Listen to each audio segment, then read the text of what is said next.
आज के लेक्चर में हम लोग कंटिन्यू कर रहे हैं। देखो, लास्ट टर्न पे हमने आपको ट्रांसमिटिविटी, रिफ्लेक्टिविटी, एब्जॉर्प्टिविटी इन सब के बारे में बताया था। आज के टर्न में हम लोग थोड़ा सा मतलब उन्हीं में से ही कुछ और डेफिनेशंस को लिखेंगे जो आप फ्यूचर के पोर्शन में काम आएंगे, मतलब आप कह सकते हो और आगे के चैप्टर्स में काम आएंगे। तो इसमें से हम लोग लिख लेते हैं, कह सकते हो सम इम्पॉर्टेंट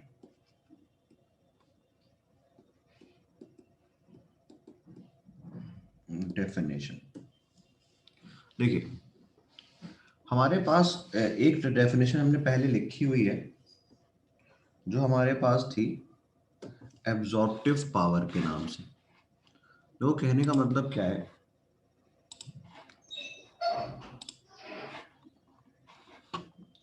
अगर आप यहाँ पे बात करेंगे तो सबसे पहले हम एक बार दोबारा लिख लेते हैं इसको, जिसको हम लोग कहते थे एब्जॉर्प्टिव पावर। देखिए, कहने का मतलब मेरा आप लोगों से यहाँ पर ये था कि अगर आप एब्जॉर्प्टिव पावर की बात कर रहे हैं तो एब्जॉर्प्टिव पावर हमारे पास क्या है, ये चीज समझे। एब्जॉर्प्टिव पावर हमारे पास क्या थी, आप कह सकते थे कि एब्जॉर्प्टिव पावर क्या है कि amount of energy absorb divided by amount of energy incident. इसको हम लोग, हमें पता है कि इसको हम लोग डिनोट करते हैं स्मॉल ए से, और हमारे पास इस ए का वैल्यू क्या है, कह सकते हो amount of absorbed radiation divided by total amount of radiation divided by total amount of incident radiation.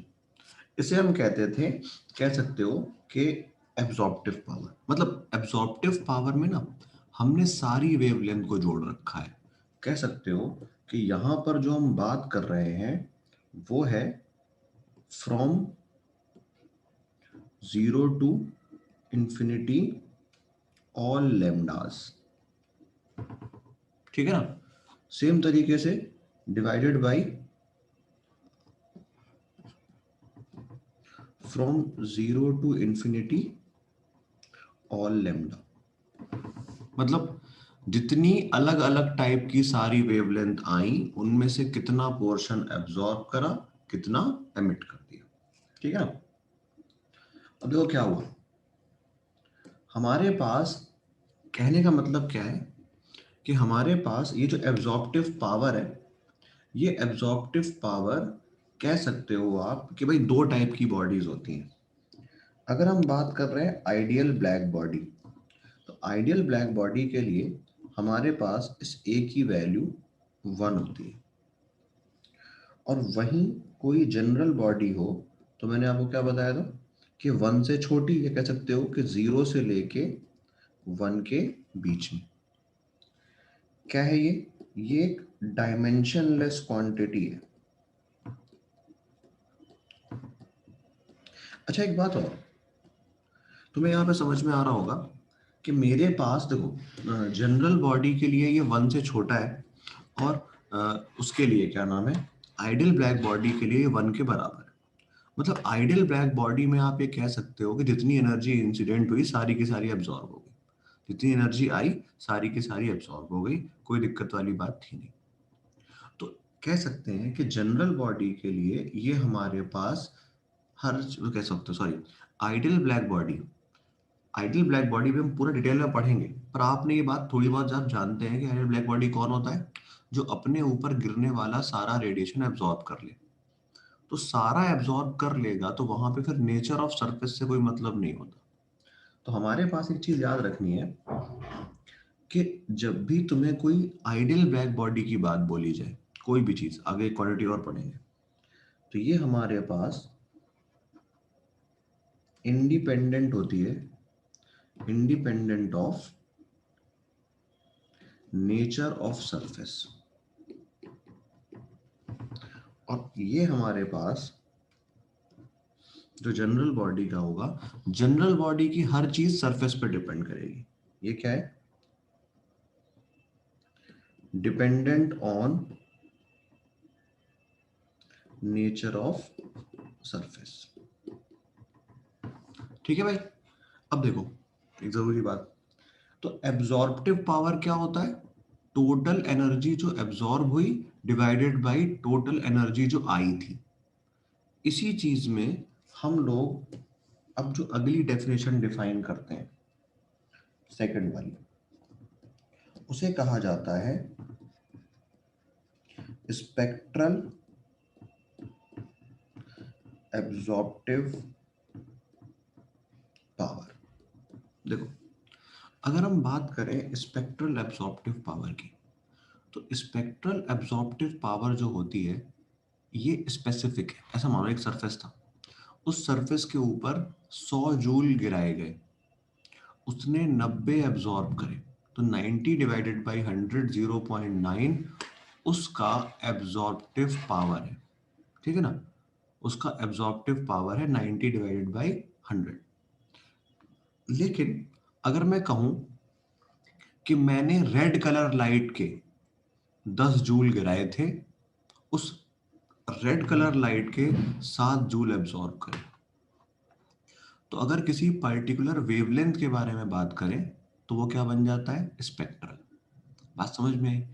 क्योंकि ऐसे ऐसे मटेरियल्स हैं, मटेरियल्स में ये प्रॉपर्टीज देखी गई है जो किसी पर्टिकुलर कलर को, किसी पर्टिकुलर वेवलेंथ को ज्यादा एब्जॉर्ब करते हैं या कम एब्जॉर्ब करते हैं। मतलब ओवरऑल तो मान लो उन्होंने 100 में से 90 जूल एब्जॉर्ब कर लिया। ओवरऑल ऐसा मानो कि हर कलर 10 कलर थे, 10 कलर के 10-10 जूल भेजे गए। तो ऐसा हो सकता है कि किसी का 10 में से 3 ही एब्जॉर्ब करा जाए, किसी का 10 में से 10 एब्जॉर्ब कर लिया जाए, किसी का 10 में से 9 एब्जॉर्ब करा जाए, और ओवरऑल हमने 80 एब्जॉर्ब कर लिया है। ओवरऑल हमने 80 एब्जॉर्ब कर लिया है। तो इस चीज को हम कहते हैं, कह सकते हो आप, स्पेक्ट्रल एब्जॉर्प्टिव पावर। तो हमारे पास जो स्पेक्ट्रल एब्जॉर्प्टिव पावर है, ये आपके पास क्या है? ये आप कह सकते हो, ये हमारे पास है ए लेम्डा, और ये है हमारे पास amount of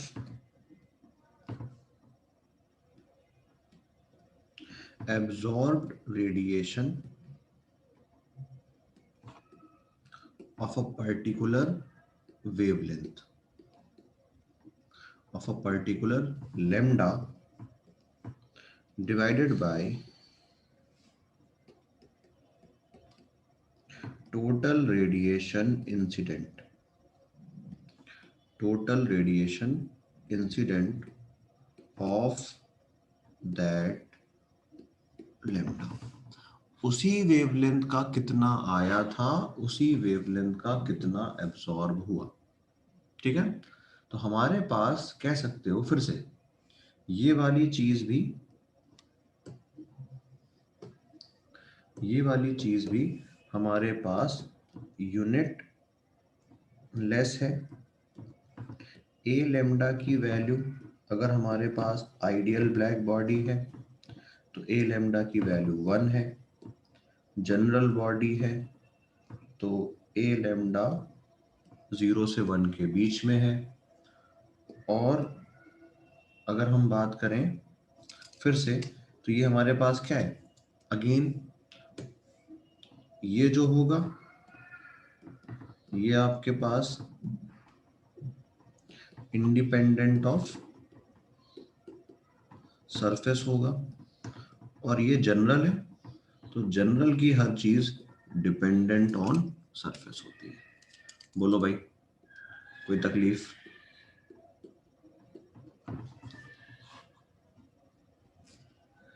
यहां तक बात क्लियर है?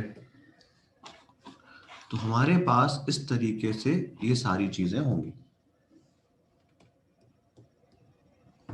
अब हम बात कर रहे हैं थर्ड केस की। कहने का मतलब देखो क्या है कि अगर हम यहाँ पे थर्ड केस की बात करें, तो थर्ड केस में हमारे पास अब हम बात कर रहे हैं एमिसिव पावर। देखो एक चीज समझो,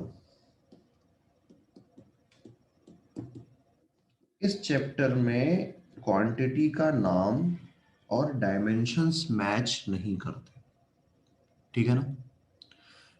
अभी तक हम लोग पढ़ रहे थे एब्सॉर्प्टिव पावर, नाम में था पावर और वो आ रहा था डायमेंशनलेस। हम लोग अब पढ़ने वाले हैं एमिसिव पावर। यहाँ पे नाम में है पावर, पर डायमेंशन किसके हैं? इंटेंसिटी के। इवन इसकी डेफिनेशन भी क्या है? इंटेंसिटी। डेफिनेशन क्या है भाई? Eight a given temperature,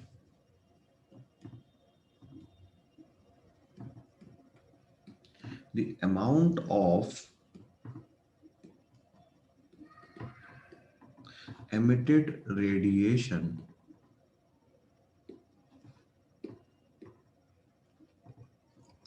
per unit area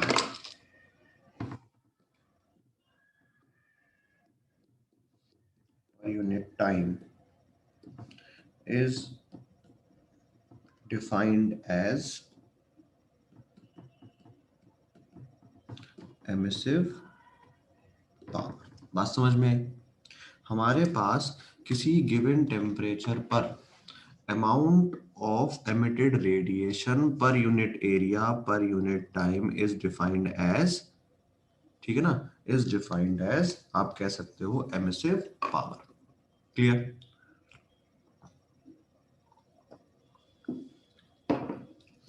तो भाई कहने का मतलब क्या है कि इसको हम लिखते हैं E is equals to energy per unit area per unit time. कोई दिक्कत?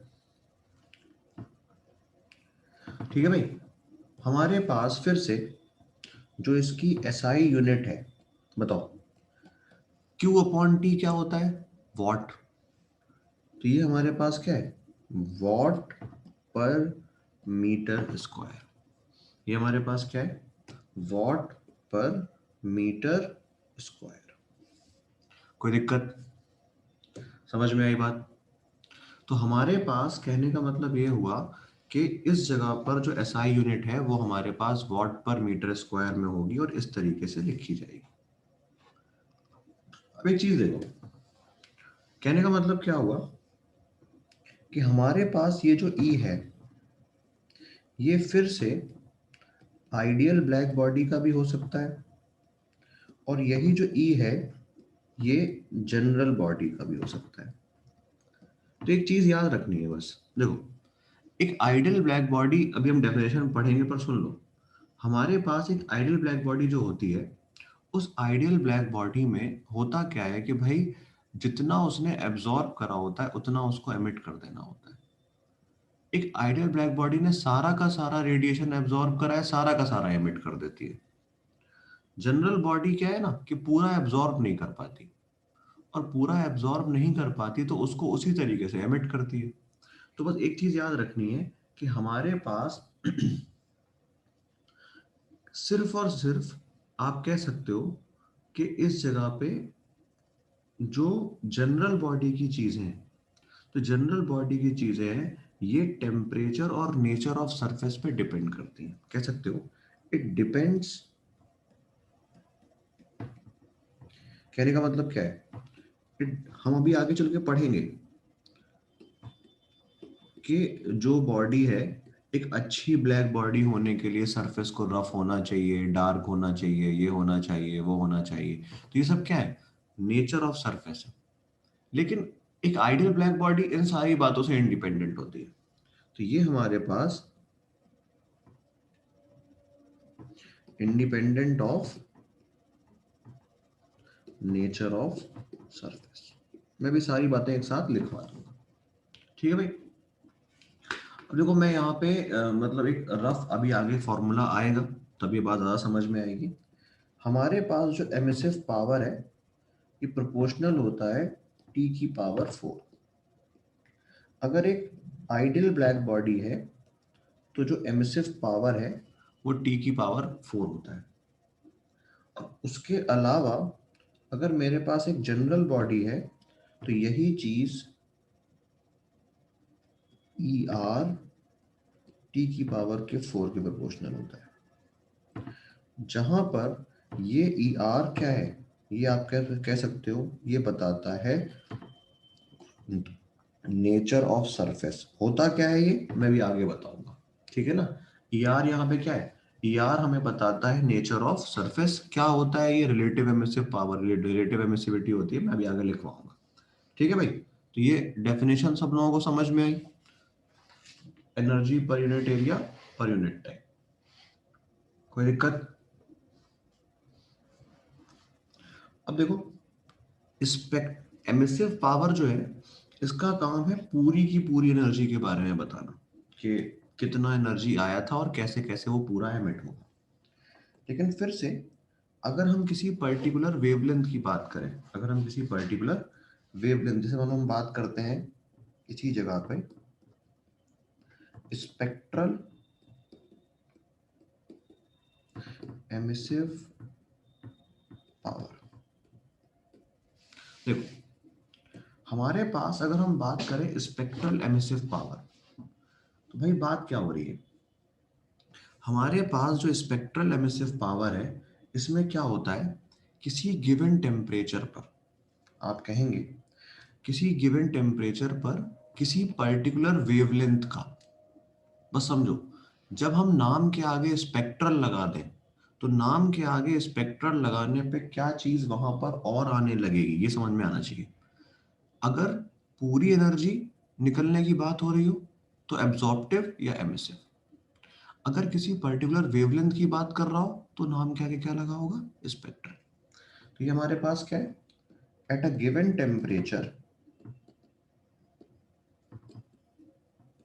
Eight a given temperature amount of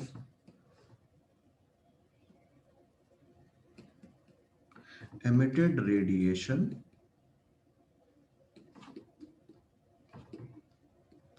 per unit area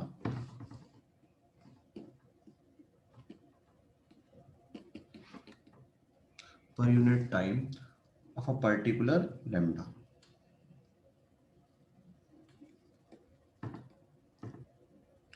by a body for a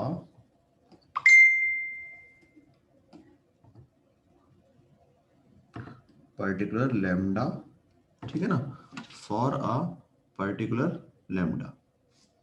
तो हमारे पास कहने का मतलब क्या है, अब देखो, तो अगर तुम बात करते हो फिर से फॉर आइडियल ब्लैक बॉडी, सब कुछ सेम है, वही चीज कि इसी चीज को ऐसे लिखा जाएगा, ई लेमडा क्यू लेमडा लेमडा, ए लेमडा तो नहीं, ए अपॉन टी। तो बस जब आइडियल ब्लैक बॉडी के लिए लिखा जाएगा तो ये फिर से इंडिपेंडेंट ऑफ सरफेस होगा, और जब ये जनरल बॉडी के लिखा जाएगा तो फॉर जनरल बॉडी यही चीज हो जाएगी, डिपेंडेंट ऑन सरफेस। बताओ भाई कोई तकलीफ है यहां तक, यहां तक सारी बात समझ में आ रही है।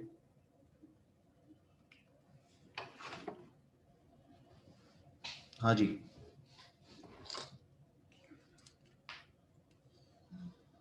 कोई दिक्कत।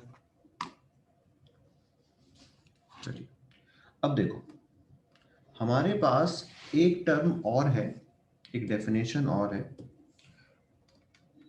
जिसको हम कहते हैं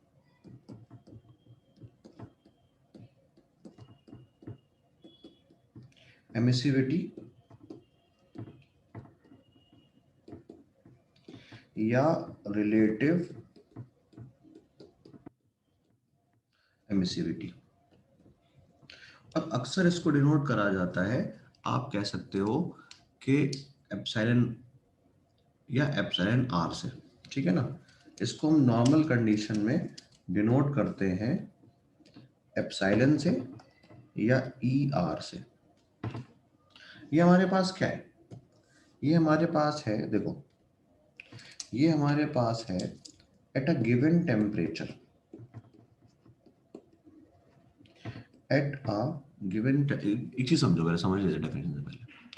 तुम दो बॉडी लेकर आए, मान लो दोनों बॉडी के पास 100 जूल एनर्जी है, या दोनों दोनों बॉडी 100 केल्विन पे है, सब कुछ सेम है उनका, सब कुछ सेम है, साइज सेम है, शेप सेम है, हर चीज सेम है, दोनों 100 डिग्री सेल्सियस में है। बस फर्क क्या है, एक आइडियल है एक जनरल है, एक आइडियल है एक जनरल है, दोनों 100 डिग्री सेल्सियस पे है। तो हमने ये देखा कि उस जगह पर जो 100 डिग्री सेल्सियस वाली है बॉडी आइडियल, वो 50 जूल पर सेकंड एमिट कर रही है, लेकिन जो जनरल बॉडी है वो 30 जूल ही एमिट कर रही है। इसका मतलब 30/50 इनका एमिसिविटी है। तो हमारे पास क्या है, eight a given temperature, eight a given temperature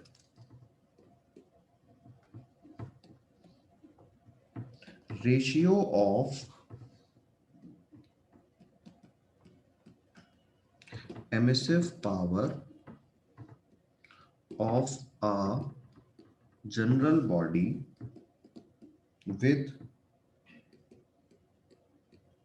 emissive power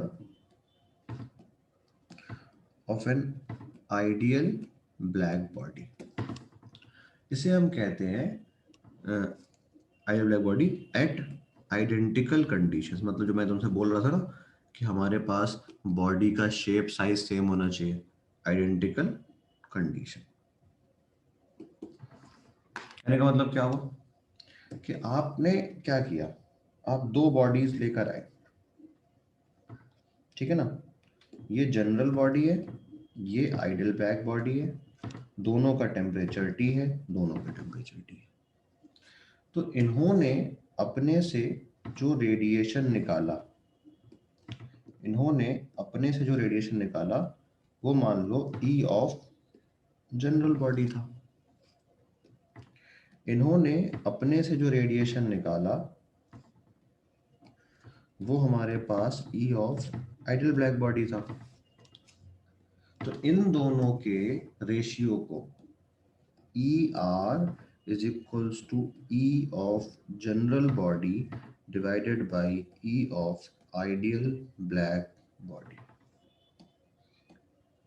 सब कुछ आइडेंटिकल है, तो इसी फॉर्मूले को ऐसे भी लिख सकते हैं, Q of general body divided by Q of ideal black body. बात सारी की सारी वही आ रही है कि तुम्हारे पास आइडियल ब्लैक बॉडी है अगर, तो उसके लिए ई आर की वैल्यू 1 होती है। तुम्हारे पास जनरल बॉडी है अगर, तो वही ई आर 0 से लेके 1 के बीच में होगा। और यहाँ पर जनरल बॉडी के लिए ये करेगा depend on nature of surface. बताओ भाई, क्या ये सारी बातें क्लियर हैं भाई? हाँ जी, समझ में आ गया ये जो लिखा है मैंने?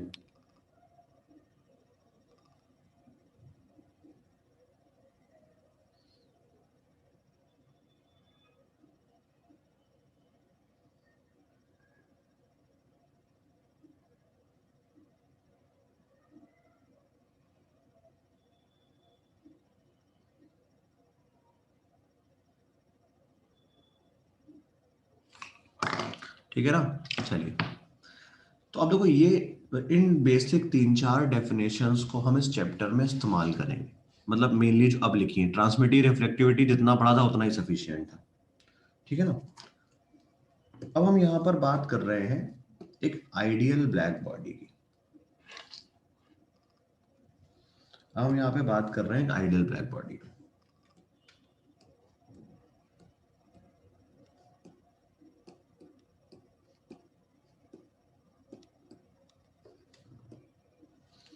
ठीक है ना। हमने इस नाम को अभी तक बहुत बार इस्तेमाल कर लिया, अब इसको समझते हैं कहना क्या चाहता है। देखो, अगर तुम एक आइडियल ब्लैक बॉडी को देखो तुम्हें समझ में आएगा कि हमारे पास जो आइडियल ब्लैक बॉडी है कुछ प्रॉपर्टीज हैं इसकी, ठीक है ना, इसकी कुछ प्रॉपर्टीज हैं और उनको समझते हैं। देखो, इसकी एक बेसिक डेफिनेशन क्या है जो हमें अक्सर पता होती है, पर हमें जो अक्सर पता होती है वो आधी पता होती है। क्या? सब लोगों को जो पहली बार में आइडिया दिमाग में आता है आइडियल ब्लैक बॉडी के नाम से, वो ये आता है कि आइडियल ब्लैक बॉडी एक ऐसी बॉडी है जिसमें हम ये कहते हैं कि हमारे पास अ, एक तरीके से जो अपने ऊपर गिरने वाला सारा का सारा रेडिएशन एब्जॉर्ब कर, हम यही कहते हैं एक ऐसी बॉडी जो अपने ऊपर गिरने वाला सारा का सारा रेडिएशन एब्जॉर्ब कर। ठीक। लेकिन रियलिस्टिक बात क्या है कि सिर्फ एब्जॉर्ब करना ही आइडियल ब्लैक बॉडी की प्रॉपर्टी नहीं है। एक आइडियल ब्लैक बॉडी वो बॉडी है जो अपने ऊपर गिरने वाला सारा रेडिएशन एब्जॉर्ब कर ले और जरूरत पड़ने पर उसको निकाल ले। जरूरत पड़ने का मतलब क्या होता है? जरूरत पड़ने का मतलब क्या होता है कि जब हम लो टेम्परेचर, मान लो मैं एक आइडियल ब्लैक बॉडी हूँ, तो जब मैं लो टेम्परेचर पे हूँ तो मैं सारा का सारा रेडिएशन एब्जॉर्ब कर लूंगा। ठीक। और जब मैं हाई टेम्परेचर पे हूँ तो मैं वही रेडिएशन एमिट कर दूंगा। जब मैं सराउंडिंग के रेस्पेक्ट में लो पर हूँ तो अपने ऊपर गिरने वाला सारा एब्जॉर्ब कर दूंगा, और जब मैं सराउंडिंग के रेस्पेक्ट में हाई टेम्परेचर पे हूँ तो अपना ही सारा निकाल दूंगा। ब्लैक होल सिर्फ एब्जॉर्ब करता है, एमिट नहीं करता। इस वजह से ब्लैक होल इस चीज में काउंट नहीं होता। कोई एक काम करे, ठीक है ना, तो हमारे पास, हाँ, अब जब ब्लैक होल एमिट करना शुरू कर देगा तो हम यही मान लेंगे, ठीक है ना। और ब्लैक होल में रीजन अलग है। ब्लैक होल में वो एक्सेस ग्रेविटी है, वो एक्सेस ग्रेविटी है कि वहां पे जाने वाली कोई भी चीज बाहर नहीं निकल पाती। ये हम बात कर रहे हैं नेचर ऑफ सरफेस की, कि एक बॉडी जिसने कभी कभी जब वो लो टेम्परेचर पे था तो एक हाई रेडिएशन एब्जॉर्ब करा, और जब वो सराउंडिंग के रेस्पेक्ट में हाई टेम्परेचर पे होगा तो वो सब कुछ एमिट कर देगा। तो वो कहने का मतलब क्या है? हमारे पास अगर आप बात करें एक आइडियल ब्लैक बॉडी, तो आइडियल ब्लैक बॉडी के बारे में कहा जाता है कि वो सरफेस या वो body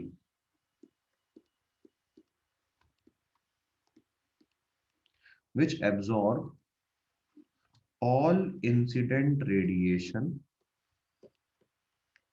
which absorbs all incident radiation from 0 to infinity Armstrong at low temperature and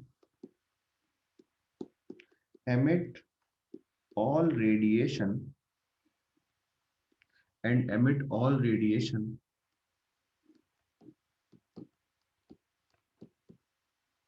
at high temperature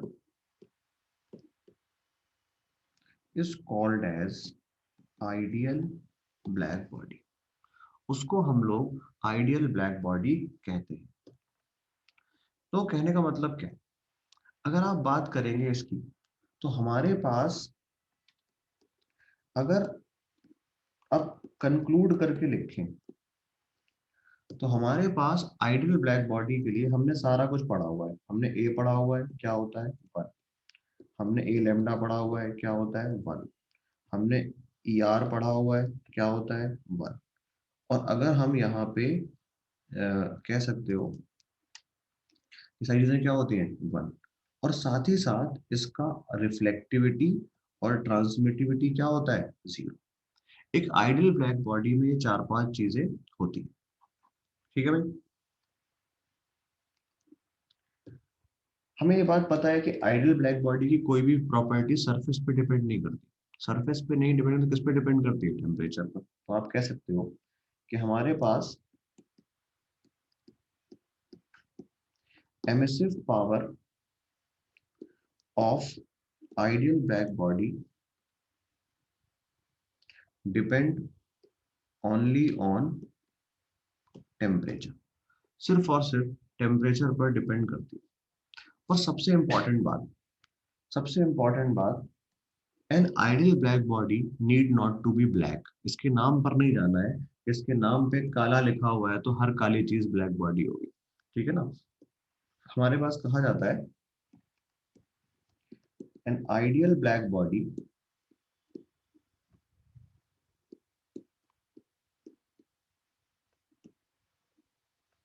need not to be black. एक आइडियल ब्लैक बॉडी को ब्लैक होने की जरूरत नहीं है, ठीक है भाई।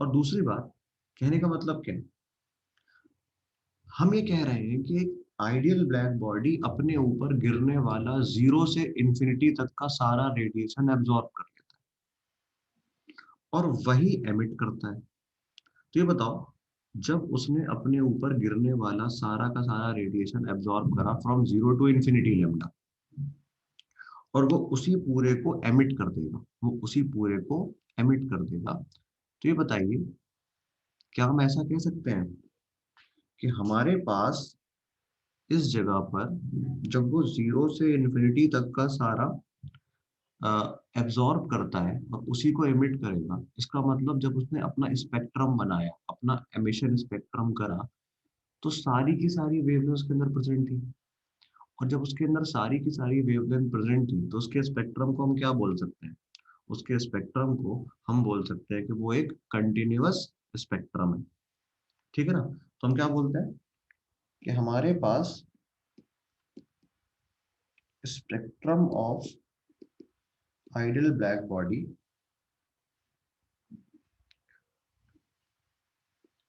Is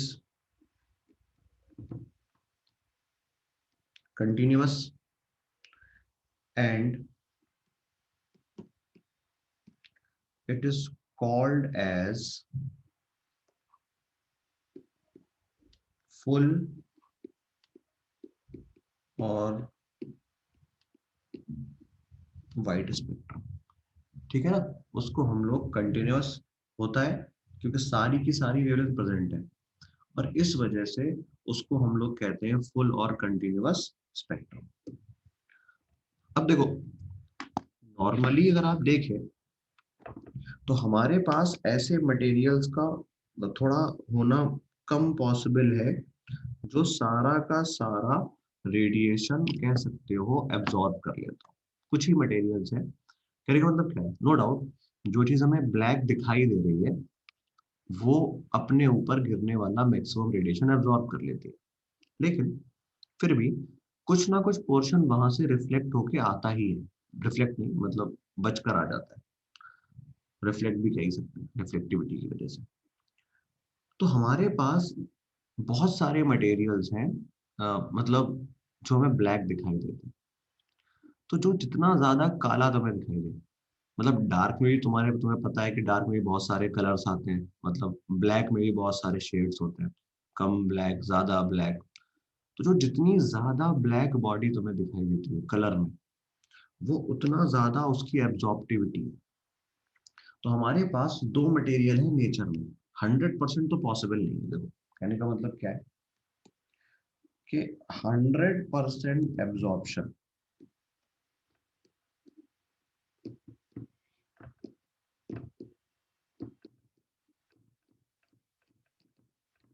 is not possible in nature. जब 100% एब्जॉर्प्शन पॉसिबल नहीं है तो हमने क्या करा, हमने वहां पे कुछ मटेरियल्स को देखा है, ठीक है ना। हमारे पास 100% जो है ना, ये किसी मटेरियल से पॉसिबल नहीं है, पर हमारे पास क्या है, दो मटेरियल्स हैं जो कुछ कुछ शो करते हैं। प्लेटिनम ब्लैक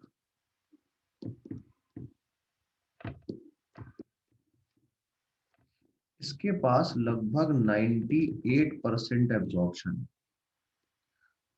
और हमारे पास दूसरा है कार्बन ब्लैक,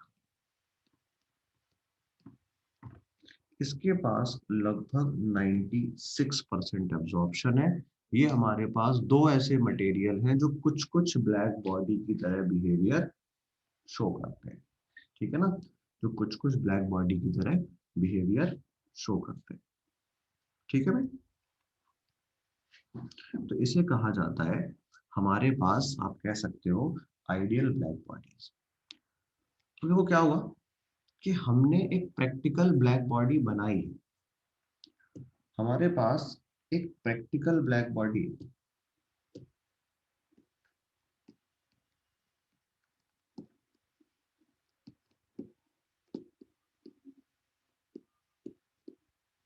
ठीक है ना। एक प्रैक्टिकल कह सकते हो, एक प्रैक्टिकली मेड ब्लैक बॉडी है हमारे पास, या आप इसे कह सकते हैं कि हमारे पास ये आर्टिफिशियल ब्लैक बॉडी है। ठीक है ना। और इसको कभी कभी हम लोग कहते हैं कैविटी मेंटेन्ड एट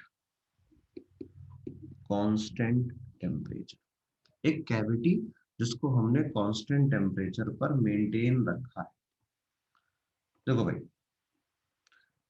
हमारे पास मान लो इस तरीके से एक कैविटी है, ठीक, और हमने इसके अंदर के सरफेस को ऐसे इरेगुलर बनाया हुआ है, और इस सरफेस पर ना platinum black coating. Okay, I found this on the web for what? इस जगह पर हमारे पास प्लैटिनम ब्लैक कोटिंग। क्या करते हैं, एक स्फीयर, एक कैविटी लेकर आए जो अंदर से इरेगुलर है, और उस इरेगुलर में हमने करी होती प्लैटिनम ब्लैक की कोटिंग। अब देखो क्या हुआ, जब हम यहाँ से एक एनर्जी को भेजेंगे, एक वेव को भेजेंगे, एक लाइट रे को भेजेंगे, तो क्योंकि ये अंदर का सरफेस इरेगुलर है, तो ये अंदर जाकर इस तरीके से फंस जाएगी। मतलब मेरी जो रे है वो मल्टीपल नंबर ऑफ कोलिजन्स करेगी, रिफ्लेक्शंस करेगी, और हर बार देखो, पहली बार टकराई, एब्जॉर्ब हो गई, कुछ पोर्शन बचा, वो फिर टकरा गया, तो उस बचे हुए पोर्शन में से कुछ फिर से एब्जॉर्ब हो गया। तो ऐसे करने से हमने ये देखा है कि लगभग 99% और मोर कह सकते हो कि यहाँ पर जो एब्जॉर्प्शन है वो नियरली 99% के अराउंड होता है। मतलब लगभग टेंडिंग टू 100%। क्यों? आपने एक तरफ से लाइट रे को भेजा, और यहाँ पे मान लो इस जगह पे 98% अब्जॉर्ब हो गया, अब 2% बचा, उस 2% को यहाँ भेजा, उसका भी कुछ पोर्शन अब्जॉर्ब हो गया। तो ऐसे करने से क्या होता है कि लाइट रे ऑलमोस्ट पूरी की पूरी 99.99 भी कह सकते हो, तो ठीक है ना, इतना अब्जॉर्ब हो जाती है। और इस अरेंजमेंट को हम लोग फेरीज ब्लैक बॉडी भी कहते हैं। इस अरेंजमेंट को हम लोग फेरीज ब्लैक बॉडी भी कहते हैं कि ये हमारे पास फेरीज ब्लैक बॉडी है, ये चीज ये भी कहलाती है। समझ में आया भाई? कोई परेशानी?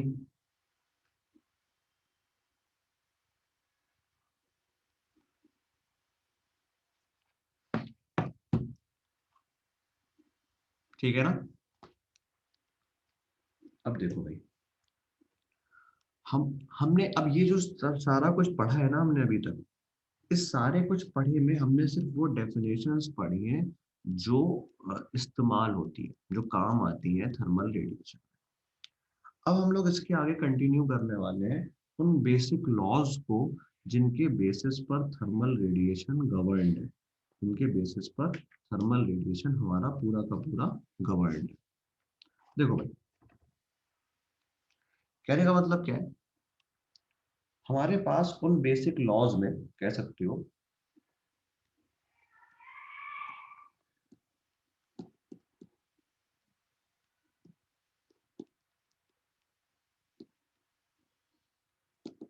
Laws in thermal radiation. यहां पर हमारे पास जो पहला लॉ है उसे हम कहते हैं प्रिवोस्ट law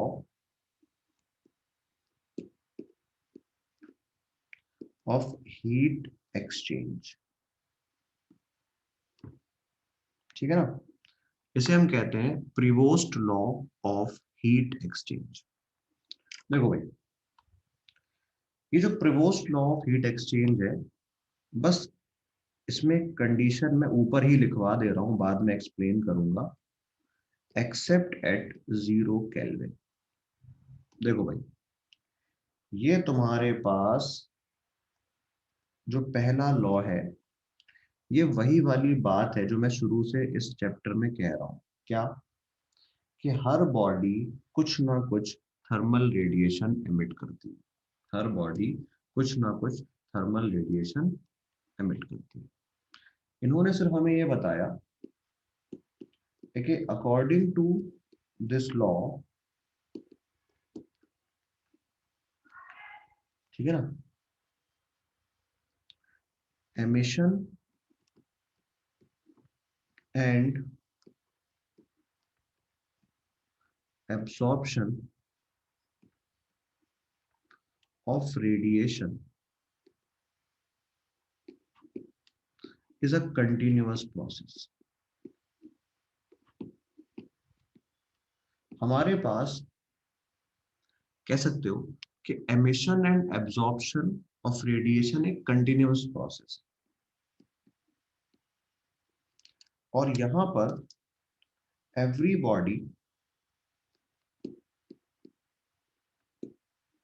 body emit some radiation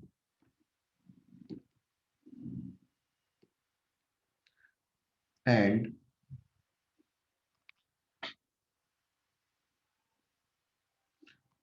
emits some radiation and absorb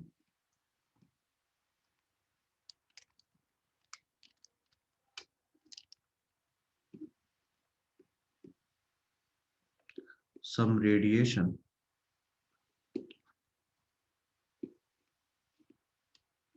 except at 0 kelvin. मतलब अगर कहीं से आ रहा है कहीं से जा रहा है, निकालते सब हैं, सिर्फ एक्सेप्ट 0 केल्विन को छोड़कर। सिर्फ 0 केल्विन पर ये काम नहीं होता भाई। कहने का मतलब क्या हुआ? मेरे पास एक बॉडी है, टेम्परेचर ऑफ बॉडी। यहाँ पे सराउंडिंग को भी ऐसे बना रहे हैं बॉडी की तरह। ये है मेरे पास सराउंडिंग, बस इनको 0 केल्विन पे नहीं रखना है। तो क्या होगा? बॉडी से कुछ रेडिएशन निकलेगा, सराउंडिंग के पास जाएगा, और सराउंडिंग से कुछ रेडिएशन निकलेगा तो बॉडी के पास आएगा। बात समझ में आ रही है? मतलब एक तरीके से कह सकते हो कि हम सब किसी भी इंस्टेंट ऑफ टाइम पर एक एक्सचेंज ऑफ रेडिएशन करते हैं। सबके सब किसी भी इंस्टेंट ऑफ टाइम पर एक एक्सचेंज ऑफ रेडिएशन करते हैं। कुछ मेरे पास आ रहा है, कुछ तुम्हारे पास जा रहा है, कुछ तुम्हारा मेरे पास आ रहा है, मेरा तुम्हारे पास जा रहा है। इसे कहते हैं exchange of radiation, her body. तो हमारे पास ये चीज हो रही है कि मेरे पास किसी एक इंस्टेंट ऑफ टाइम पर कुछ रेडिएशन मेरे ऊपर गिर रहा है, कुछ रेडिएशन हम मुझसे एमिट हो रहा है। ये कंटिन्यूअस प्रोसेस है। ये क्या है भाई? ये बॉडी है, ये सराउंडिंग। अब एक चीज देखो, तो भाई सिंपल सी बात, अगर टेम्परेचर ऑफ बॉडी ज्यादा है, टेम्परेचर ऑफ सराउंडिंग कम। भाई अगर बॉडी का टेम्परेचर ज्यादा है और सराउंडिंग का टेम्परेचर कम, तो हमारे पास, हम कहते हैं कि वहां पर हमें कूलिंग इफेक्ट देखने को मिलेगा बॉडी पर। क्यों? क्योंकि इस जगह पर बॉडी, बॉडी के रेस्पेक्ट में बात कर रहे हैं, बॉडी एमिट ज्यादा कर देगी और एब्जॉर्ब कम कर पाएगी। और ये हमें कहाँ देखने को मिलता है? जहां पे हम हो एंड एसी हो। जहां पे हम होंगे और एसी होगी, वहां पे क्या होगा? कूलिंग इफेक्ट देखने को मिलेगा। हमारा टेम्परेचर ज्यादा है, एसी का कम है, तो हम एमिट ज्यादा कर दे रहे हैं, एब्जॉर्ब कम कर रहे हैं। दूसरी बात, अगर बॉडी का टेम्परेचर कम हो और सराउंडिंग का ज्यादा हो, अगर मेरी सराउंडिंग गर्म है और मेरा टेम्परेचर कम है और सराउंडिंग का मुझसे ज्यादा है, तो यहाँ पर मुझे हीटिंग इफेक्ट देखने को मिलेगा। हीटिंग इफेक्ट देखने का मतलब आप कह सकते हो यहाँ पर Q absorb, Q absorb sorry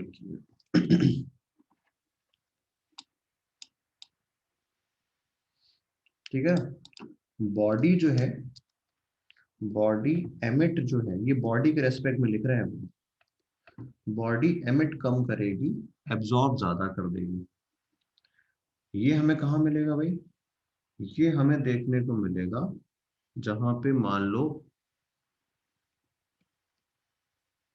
हम एंड भट्टी हो, वो भी जलती हुई भट्टी हो, ठीक है ना।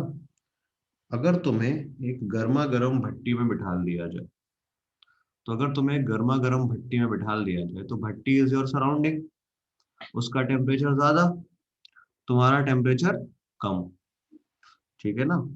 तो क्या होगा, तुम एब्जॉर्ब ज्यादा करोगे, एमिट कम कर पाओगे, और क्या होगा, अंदर तक खोल जाओगे। क्यों भाई? हाँ, तुम और रूम हीटर, लेकिन हीटर उतना अच्छा नहीं है, भट्टी ज्यादा अच्छा है।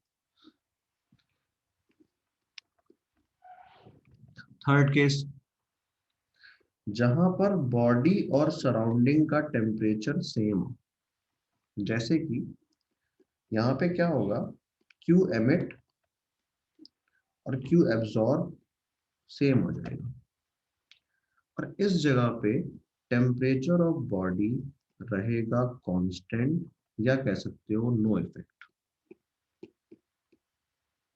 और ये कब होगा, जब दो बराबर टेम्परेचर की बॉडीज अगल बगल बैठी हो, जैसे कि हम और आप, ऐसे सब अगल बगल बैठे हुए हैं। तो मेरा भी बॉडी का टेम्परेचर 37, तुम्हारा भी बॉडी का टेम्परेचर 37, मेरी बॉडी से जितना रेडिएशन निकला तुम तक पहुंच गया, तुमसे जो निकला मुझसे पहुंच गया, तो बराबर अमाउंट ऑफ एक्सचेंज होगा, उस वजह से कोई टेम्परेचर का चेंज नहीं है। ठीक है भाई, इसे कहते हैं provost law of heat exchange. हो गया ये, समझ में आया? आसान सी बात है एकदम। हमारे पास जो सेकंड लॉ है उसे हम कहते हैं किरचॉफ्स लॉ। देखो भाई, किरचॉफ ने हमें एक लॉ दिया एमिसिव पावर के लिए। इन्होंने हमें ये बताया कि देखो भाई, ऐसा मान लो कि हमने ना किसी पर्टिकुलर टेम्परेचर पे, मेन बात क्या होती है कि एक बॉडी, सिंपल रूल ये है कि यार देखो, हमने जो एनर्जी एब्जॉर्ब करी है वो हमें एमिट करनी होती है। अगर हम एक आइडियल बॉडी है तो सारा एब्जॉर्ब करेंगे, सारा एमिट करेंगे। अगर हम जनरल बॉडी है, कम एब्जॉर्ब करेंगे, कम एमिट करेंगे, ज्यादा एब्जॉर्ब करेंगे, ज्यादा एमिट करेंगे। लेकिन जो एब्जॉर्ब करा है उसी जिस प्रोपोर्शनेट में एब्जॉर्ब करा है उसी प्रोपोर्शनेट में एमिट भी करना पड़ता है। तो इन्होंने ये ऑब्जर्व करा, या इनका जो लॉ है वो क्या है वो लिखते हैं। इनका जो लॉ है वो ये है कि at a given temperature, ratio of spectral power to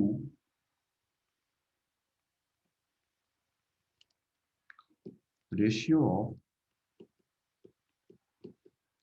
spectral emissive power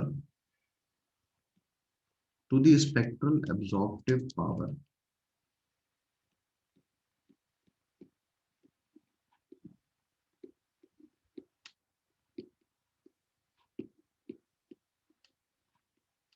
of a general body of general body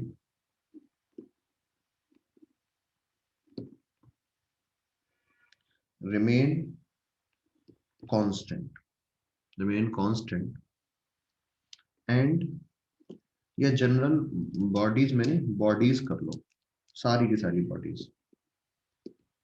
bodies remains constant and is equal to, फिर से सेम लाइन कॉपी होगी,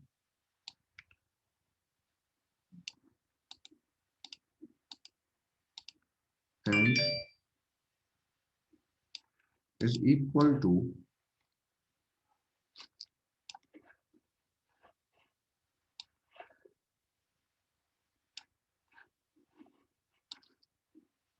ठीक है भाई, spectral absorptive power of a ideal black body. समझ में आ रही है बात भाई? कहने का देखो मतलब क्या है, कहने का मतलब मेरा आपसे यहाँ पर ये है कि इस जगह पर अगर आप देखें तो आपको समझ में आएगा कि हमारे पास ये जो रेशियो है स्पेक्ट्रल एब्जॉर्प्टिव पावर का, वो आपको इस तरीके से लिखना है, ठीक है ना। तो हमारे पास ये चीज इस तरीके से लिखी जाती है कि किसी भी बॉडी का स्पेक्ट्रल एमिसिव पावर और स्पेक्ट्रल एब्जॉर्प्टिव पावर का रेशियो जब वो जनरल ये बराबर होता है, किसके बराबर? इन्हीं चीज का रेशियो एक आइडियल ब्लैक बॉडी में, मतलब हम जितना एब्जॉर्ब करते हैं और जितना एमिट करते हैं किसी भी बॉडी के लिए, इस चीज का रेशियो हर बॉडी के लिए सेम है। अगर तुम मान लो 100 डिग्री सेल्सियस पे आयरन लेकर आओ, कॉपर लेकर आओ, कोई और बॉडी लेकर आओ, कोई और बॉडी लेकर आओ, और सबका एब्जॉर्ब और इमिटेड का रेशियो कैलकुलेट करो तो सबका सेम आएगा, इस हद तक सेम आएगा, ठीक है ना।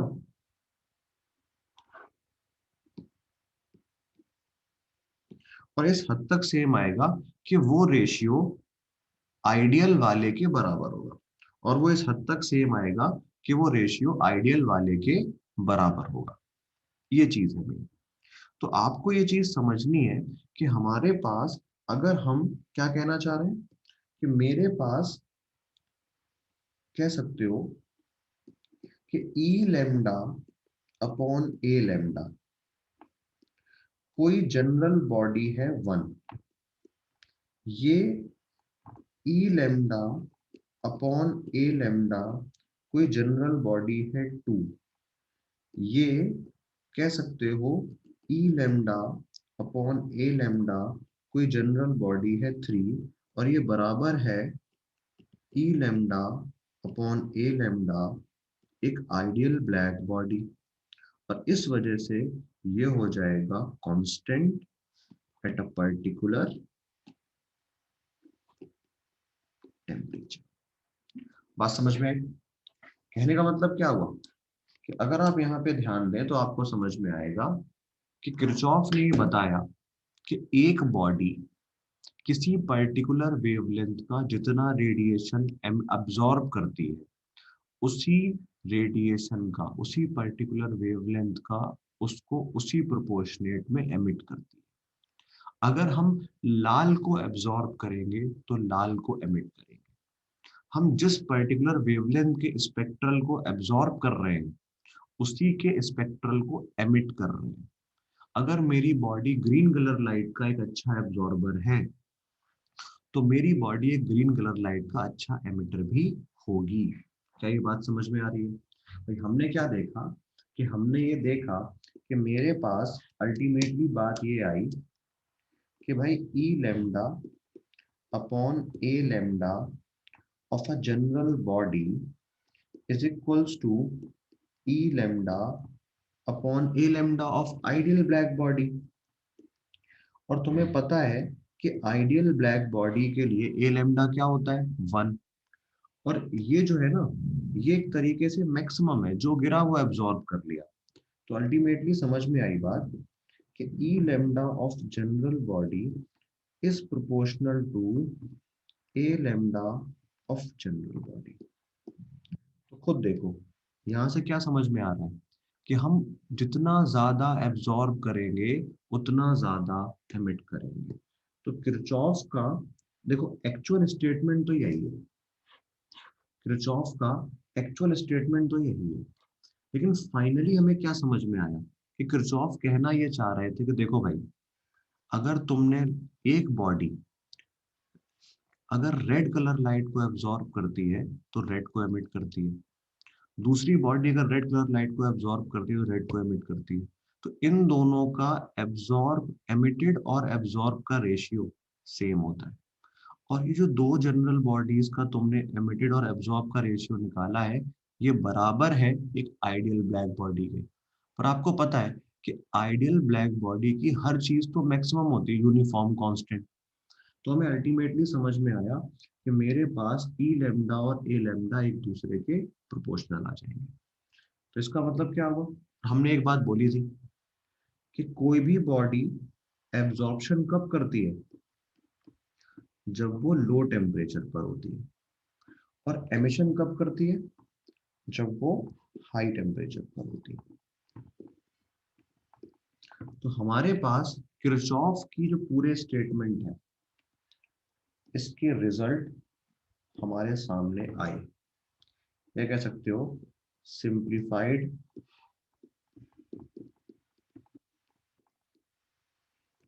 Form of Kirchhoff. हम बात कर रहे हैं सिंप्लीफाइड फॉर्म ऑफ किरचॉफ की। तो अगर मैं सिंप्लीफाइड फॉर्म ऑफ किरचॉफ की बात करूं, तो सिंप्लीफाइड फॉर्म ऑफ किरचॉफ क्या कह रही है कि देखो, जितना एब्जॉर्ब करा उतना निकाला, ज्यादा एब्जॉर्ब करेंगे ज्यादा निकालेंगे, कम एब्जॉर्ब करेंगे कम निकालेंगे। मतलब एक गुड एब्जॉर्बर होता है एक अच्छा एमिटर, और एक बैड एब्जॉर्बर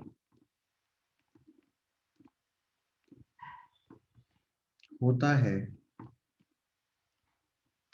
एक बैड एमिटर। सिंपल सी बात है यार, जब ज्यादा एब्जॉर्ब करेंगे तभी तो ज्यादा निकाल पाएंगे, कम एब्जॉर्ब करेंगे कम निकालेंगे, ज्यादा एब्जॉर्ब करेंगे ज्यादा निकालेंगे। Good absorber good emitter, bad absorber bad emitter. बस कंडीशन क्या है, कंडीशन सिर्फ ये है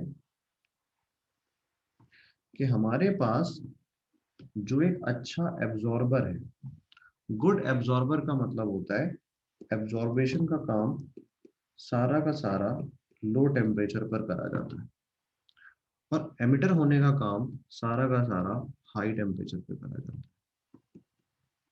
तो पूरा स्टेटमेंट ये भी कह सकते हैं कि एक अच्छा एब्जॉर्बर एट लो टेम्परेचर, एक अच्छा एमिटर एट हाई टेम्परेचर। एक खराब एब्जॉर्बर एट लो टेम्परेचर, खराब एमिटर एट हाई टेम्परेचर। बताओ भाई, क्या ये सारी बात समझ में आई? हाँ जी, जल्दी जल्दी बोलो।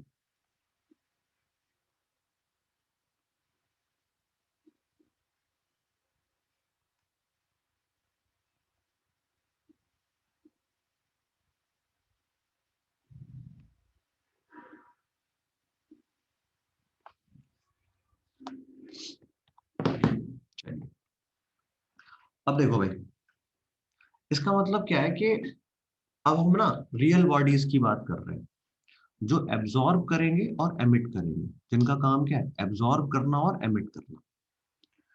तो फिर से अब यहाँ पर ना गुड और बैड वाली बात आ रही है। तो ये बताओ, अगर गुड और बैड वाली बात आ रही है तो आइडियल के लिए या जनरल के लिए? किरचॉफ लॉ मेनली आइडियल के लिए या जनरल के लिए? जनरल के लिए हुआ ना, क्योंकि गुड और बैड तो जनरल में होगा, आइडियल तो परफेक्ट है।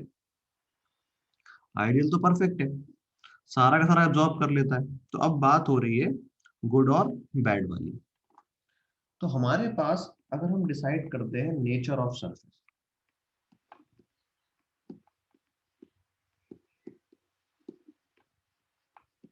देखो, अगर हमारे पास नेचर ऑफ सरफेस की बात करी जाए तो तुम्हारे पास सबसे पहली बात, कोई सरफेस अगर डार्क है ब्लैक है, थिक है या रफ है, ये सारी चीजें उसके एक अच्छे एब्जॉर्बर की क्वालिटीज है, ठीक है ना। या वो एक गुड ब्लैक बॉडी होगी, या वो एक गुड ब्लैक बॉडी होगी, ठीक है ना। अगर उसका सरफेस ब्राइट है, वाइट है, थिन है या स्मूथ है, तो वो एक खराब एब्जॉर्बर है। और खराब एब्जॉर्बर है, इसका मतलब आप ये कह सकते हो कि एक बैड ब्लैक बॉडी है। समझ में आया भाई? तो एक चीज, सिंपल सी बात, मेन चीज समझनी, देखो यहां पर कहा यह जा रहा है कि जो ज्यादा अच्छा एब्जॉर्बर है वो ज्यादा अच्छा एमिटर है। मतलब ऐसा हो सकता है कि एक बॉडी बहुत जल्दी गर्म होती हो, बहुत जल्दी गर्म होती हो, ठीक है ना, और फिर वो बहुत जल्दी ठंडी भी हो जाती है। बात समझ में आई? एक बॉडी बहुत जल्दी गर्म हो जाती हो और बहुत जल्दी ठंडी हो जाती हो। तुमने ऐसा शायद कभी एक्सपीरियंस करा हो, जो ब्लैक कलर के कपड़े होते हैं, जो ब्लैक कलर के कपड़े होते हैं उनमें हमें गर्मियों में गर्मी बहुत ज्यादा लगती है, और सर्दियों में ब्लैक कलर का कपड़ा ही ठंडा ज्यादा लगता है। क्यों भाई? ऐसा एक्सपीरियंस करा है क्या कि जो ब्लैक कलर का कपड़ा होता है वो ज्यादा ठंडा भी लगता है, और गर्मियों में तो गर्म होता ही है, ठीक है ना। पर वही ब्लैक कलर का कपड़ा गर्मियों में हमारे पास कह सकते हो कि ज्यादा ठंडा होता है, गर्मियों में गर्म होता है, सर्दियों में ठंडा होता है। वही व्हाइट कलर है। व्हाइट कलर क्या है? व्हाइट कलर हमारे पास आप कह सकते हैं कि गर्मियों में ठंडा होता है, मतलब उसमें कंपेरेटिवली कूलर होता है, और सर्दियों में भी वो ज्यादा ठंडा नहीं होता। क्यों? ये इनकी कलर की प्रॉपर्टीज है ना। व्हाइट कलर ना अच्छा एब्जॉर्बर है तो ना अच्छा एमिटर है। ब्लैक कलर अच्छा एब्जॉर्बर है तो अच्छा एमिटर भी। क्या ये बात समझ में आ रही है? अच्छा एब्जॉर्बर और अच्छा एमिटर होने की वजह से ब्लैक कलर गर्मियों में गर्म है, सर्दियों में ठंडा है। व्हाइट कलर ना अच्छा एब्जॉर्बर है ना अच्छा एमिटर, तो ना वो गर्म है ना वो ठंडा है। तो हमारे पास जितने भी तुम्हें इस टाइप के एग्जाम्पल दिखाई दे, वो पूछ लेगा बताओ ये जो चीज हो रही है ये किस पर बेस्ड है। तो एकदम बहुत छोटा सा एग्जाम्पल, आंसर याद रखना है किरचॉफ्स लॉ। जब भी तुम्हारे पास कोई ऐसी चीज पूछी जाए जिसमें गर्म ठंडे की बात हो रही हो, सर्दियों में गर्म गर्मियों में ठंडा इस टाइप की बात हो रही हो, तो समझ जाना कि वो किरचॉफ लॉ है। इसके एग्जाम्पल्स हैं,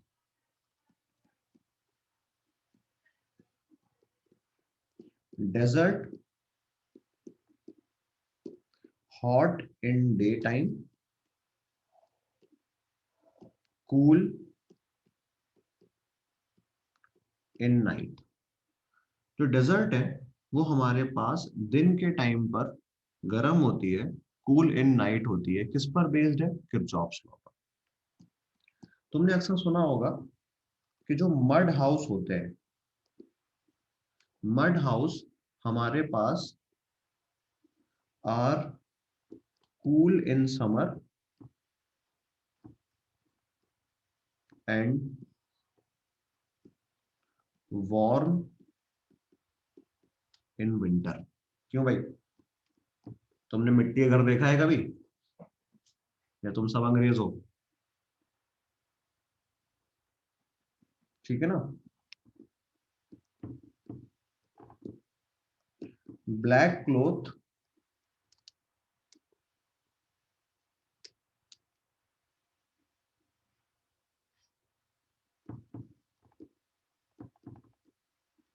hot in summer and cool in winter. ठीक है भाई, तो ये सारी चीजें क्या है, ये हमारे पास बेस्ड ऑन किरचॉफ लॉ। हाँ सही कहा तुमने, किरचॉफ लॉ। ठीक है भाई,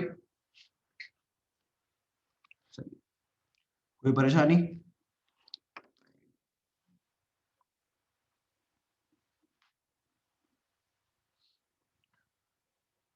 चलिए, अब देखो भाई हमारे पास ना अब हम यहाँ पे बात करने वाले हैं थर्मल रेडिएशन कलर्स की। देखो हमारे पास अगर हम बात करें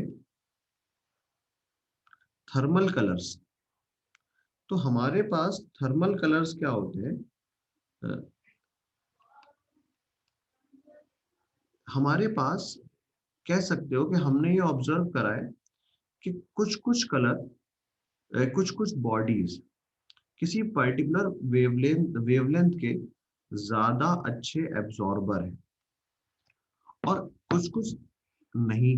मतलब जैसे रेड, अगर हम बात करते हैं रेडिएशन कलर्स की, मैं जो कहना चाहता हूं, मैं ये कहना चाहता हूं कि अगर हमारे पास बात हो रही है रेडिएशन कलर की, तो रेडिएशन कलर क्या है?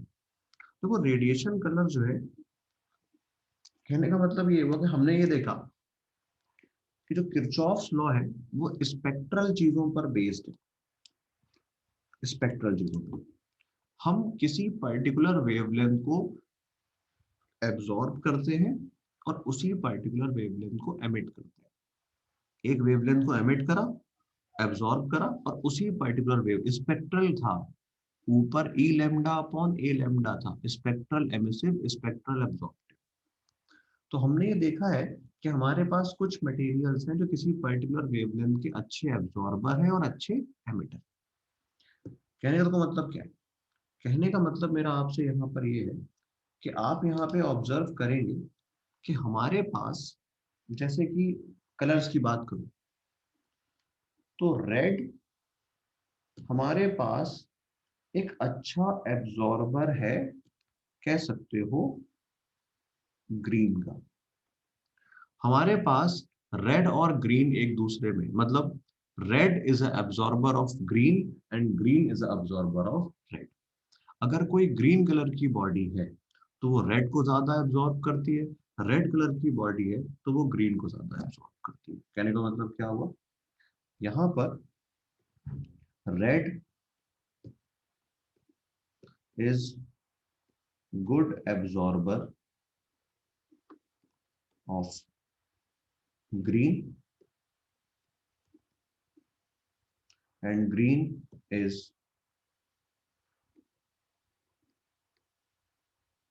Good absorber of red. Simple सी बात, हमारे पास जो रेड है वो ग्रीन का एब्जॉर्बर है और जो ग्रीन है वो रेड का एब्जॉर्बर है। सेम तरीके से यही चीज है हमारे पास ब्लू और येलो। हम कहते हैं कि हमारे पास फिर से blue good absorber of yellow और yellow good absorber of red. अगर कोई रेड कलर की बॉडी है, उसके ऊपर तुम ग्रीन लाइट गिराओ तो ग्रीन को पूरा पूरा एब्जॉर्ब कर लेती है। ग्रीन कलर की बॉडी है, उसके ऊपर रेड को गिराओ तो रेड को पूरा पूरा एब्जॉर्ब कर लेता है। सेम चीज ब्लू के ऊपर येलो, येलो के ऊपर ब्लू, इस तरीके से होता है। और इसके अलावा कह सकते हैं ब्लैक और व्हाइट। एक चीज और, थोड़ा सा एक चीज तुम्हें बतानी है, जरूरी है। हमारे पास कहने का मतलब क्या है कि हमारे सिलेबस में आज तक जो भी कलर आए हैं वो यही वाले आए जो मैंने तुम्हें लिखवाए हैं। ठीक है ना। हमारे पास कहने का मतलब क्या है कि हम ये कहते हैं कि ब्लू येलो को एब्जॉर्ब करता है और येलो ब्लू को एब्जॉर्ब करता है। पर इसके अलावा अगर आप पिगमेंटेशन के कलर्स की बात करेंगे तो हमारे पास ना थोड़ा सा चेंज है। मतलब कुछ जगहों पर होता क्या है कि हमारे सिलेबस की हर बुक में ब्लू और येलो की पेयरिंग दे रखी है, ब्लू और येलो की, रेड और ग्रीन की। ठीक है ना। इस तरीके से हमारे सिलेबस में जो ये पेयरिंग दे रखी है वो इस तरीके से दे रखी है। वरना रियल रियल क्या होता है? रियल होता है ये कि हमारे पास अ, असल में मेन बात ये है कि ब्लू और ऑरेंज जो पेयरिंग है वो ब्लू और ऑरेंज की है। मतलब अगर असली बात करी जाए तो हमारे पास असली में जो पिगमेंटेशन कलर है वो ब्लू और कह सकते हो ऑरेंज है, येलो एंड वायलेट। ठीक है ना। वायलेट और येलो है। तो ऐसा मानो कि हमारे सिलेबस में इन्होंने करा क्या है कि इन दोनों को इन टोटल ब्लू कह दिया है और इन दोनों को इन टोटल येलो कह दिया है। ये हमारे, हाँ, येलो मतलब कह सकते हो कि कोई येलो कलर की बॉडी है तो येलो कलर की बॉडी मतलब वैसे रियलिस्टिक क्या है कि ब्लू और ऑरेंज, ब्लू कलर जो सरफेस होता है, कोई सरफेस ब्लू कलर का है, तुम उसके ऊपर जब लाइट गिराओगे ना, व्हाइट लाइट, तो व्हाइट लाइट में सारी वेवलेंथ होती है, तो वो ऑरेंज को अपने अंदर ज्यादा एब्जॉर्ब करता है। अगर कोई ऑरेंज कलर की बॉडी है तो वो ब्लू को ज्यादा ऑब्जॉर्व करता है। पर हमारे सिलेबस में करा क्या है, हमारे सिलेबस में अक्सर इसको इस्तेमाल करा है, ब्लू और येलो। ये वाला जो नीचे मैंने लिखवाया है इसको कम ही कहीं पे दिया है। तो भाई अगर तुम्हारे पास ऑप्शन में येलो हो तो येलो चूज करना, नहीं तो फिर नीचे वाले के हिसाब से, क्योंकि ज्यादा एक्यूरेट यही वाला है, ज्यादा एक्यूरेट नीचे वाला है। पर हमारे सिलेबस में ऑप्शंस भी ऐसे बनाए जाते हैं कि ऊपर वाले के हिसाब से होते हैं। समझ में आई बात? बस इसको याद रखना, ये कब है? When in options. अगर ये ऑप्शंस में है तो क्या ये कंसेप्ट समझ में आ रहा है? कलर वाला, कॉम्प्लीमेंट्री कलर वाला। आपको कॉम्प्लीमेंट्री कलर की ये बात समझ में आ रही है भाई? तो हमारे पास क्या है कि भाई जैसे मान लो मैं एक ग्रीन कलर बॉडी हूँ, तो मैं अगर एक ग्रीन कलर बॉडी हूँ तो मैं ग्रीन कलर बॉडी अपने ऊपर रेड अगर लाइट गिरेगी तो एब्जॉर्ब कर, ठीक है ना। बस ये चीज है। तो कहने का मतलब क्या हुआ, इस पर तुम्हें सवाल किस पैटर्न पर मिलते हैं। एक चीज समझो, तुम्हारे पास मान लो तुम्हारे पास एक डार्क रूम है, ठीक है ना। ये तुम्हारे पास एक डार्क रूम है। नहीं, येलो रेड का क्यों होगा? रेड और ग्रीन है। ये येलो रेड के पास कहां से पहुंच गया? नहीं भाई, मैंने कहा लिखा येलो और रेड।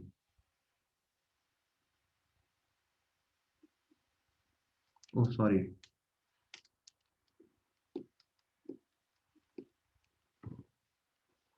अच्छा अच्छा, नहीं नहीं नहीं, वो मिस्टेक हो गई।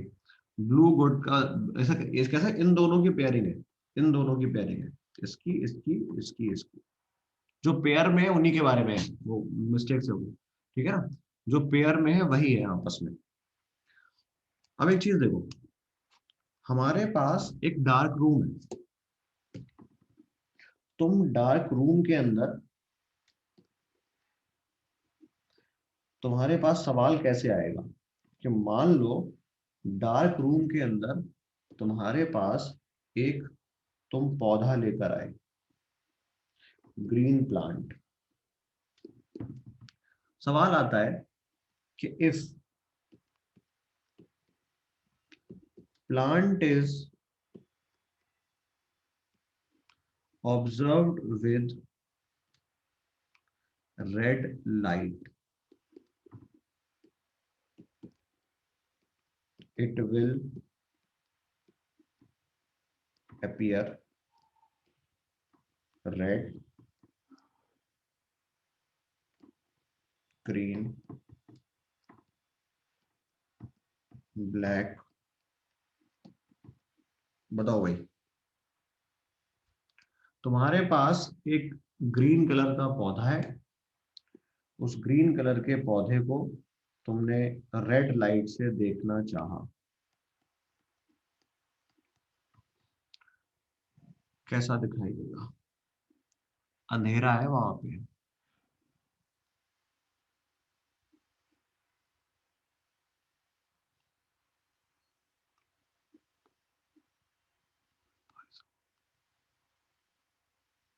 बोलो भाई,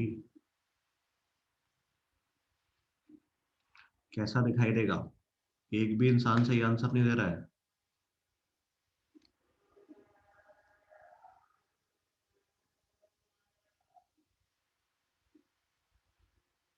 बताओ।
देखो भाई, एब्जॉर्ब हो गई है लाइट, तो रिटर्न कैसे करवा देंगे? रिटर्न तो रिफ्लेक्शन से होती है ना। अब इतना भी इंस्टेंट नहीं होता है एमिशन की गई और तुरंत निकल गई।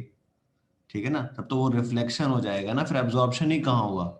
अगर लाइट रे जाते ही लौट आए तो उसको एब्जॉर्प्शन बोलेंगे क्या? उसको तो फिर रिफ्लेक्शन बोलेंगे। अब देखो भाई, क्या होना चाहिए? तुमने एक ग्रीन बॉडी को एक फर्नेस में हीट करा। जब तुम उसे ग्रीन बॉडी को फर्नेस में हीट करोगे तो वो और भी रेडिएशन एब्जॉर्ब करेगी, पर सबसे ज्यादा क्या एब्जॉर्ब करेगी? रेड। सबसे ज्यादा वो एब्जॉर्ब करेगी रेड। और जब वो सबसे ज्यादा रेड को एब्जॉर्ब करेगी तो बाद में सबसे ज्यादा किसको एमिट करेगी? रेड को। और कैसी दिखाई देगी? रेड दिखाई देगी। कह सकते हो ग्रीन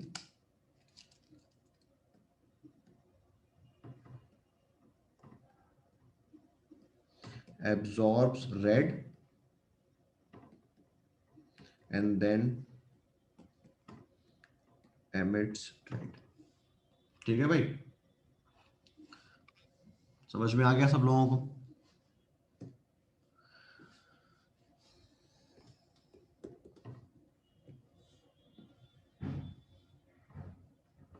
हमारे पास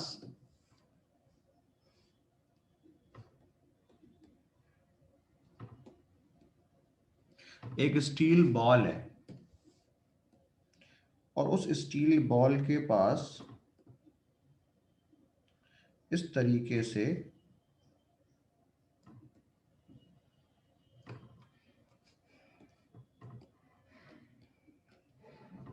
ब्लैक स्पॉट है। उस बॉल के पास इस तरीके से ब्लैक स्पॉट है। उसको हमने क्या करा है? Heated in furnace and shifted to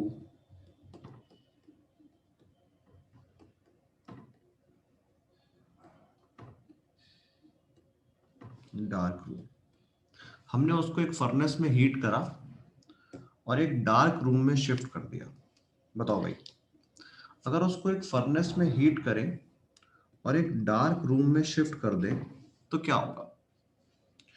देखो भाई,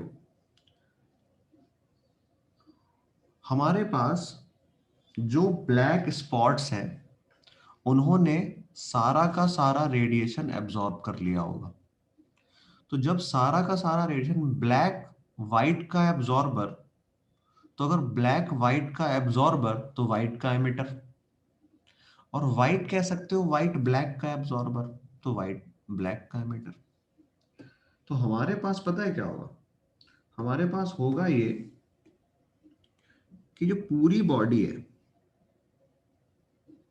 ये टोटल बॉडी हमारे पास ब्लैक हो जाएगी कंप्लीट। ये पूरी बॉडी जो वाइट पोर्शन था वो हमारे पास इस तरीके से ब्लैक हो जाएगा, और उसी जगह पर हमारे पास हमें वाइट स्पॉट्स दिखाई देंगे इस तरीके से। समझ में आई बात? हमारे पास कहने का मतलब क्या है कि अगर मेरी बॉडी पर ये कह सकते हो स्पॉट्स थे इस तरीके से, तो अब वो जो स्पॉट्स थे ब्लैक वाले वो वाइट दिखाई देंगे, और जो वाइट पोर्शन है वो हमें ब्लैक दिखाई देगा, क्योंकि black is a good absorber of white, white is a good absorber of black. हाँ भाई, कोई परेशानी?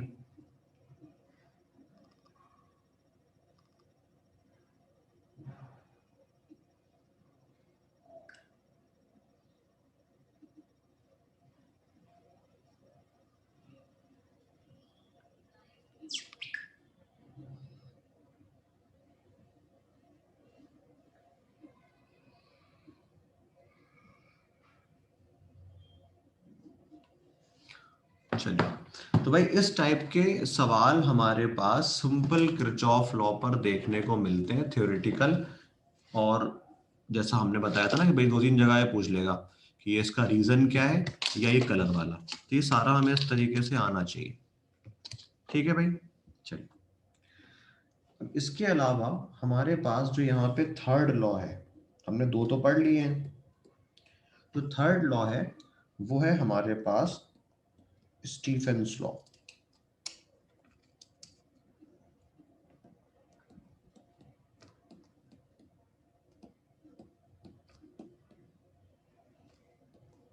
देखो भाई, अगर हम बात कर रहे हैं स्टीफेंस लॉ की, तो स्टीफेंस लॉ ने हमें बताया था किसके बारे में? स्टीफेंस लॉ ने हमें बताया था energy per unit area per unit time जो यहाँ से एमिट हो रही है। स्टीफेंस लॉ हमें इंफॉर्मेशन देता है about energy per unit area per unit time. कहने का मतलब क्या है? ये हमारे पास है the amount of emitted radiation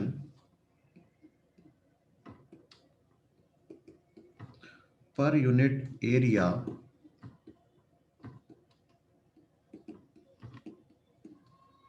पर unit time.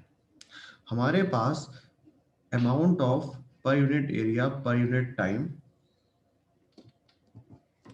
By a black body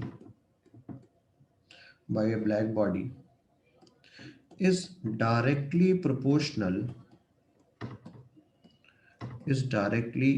proportional to fourth power of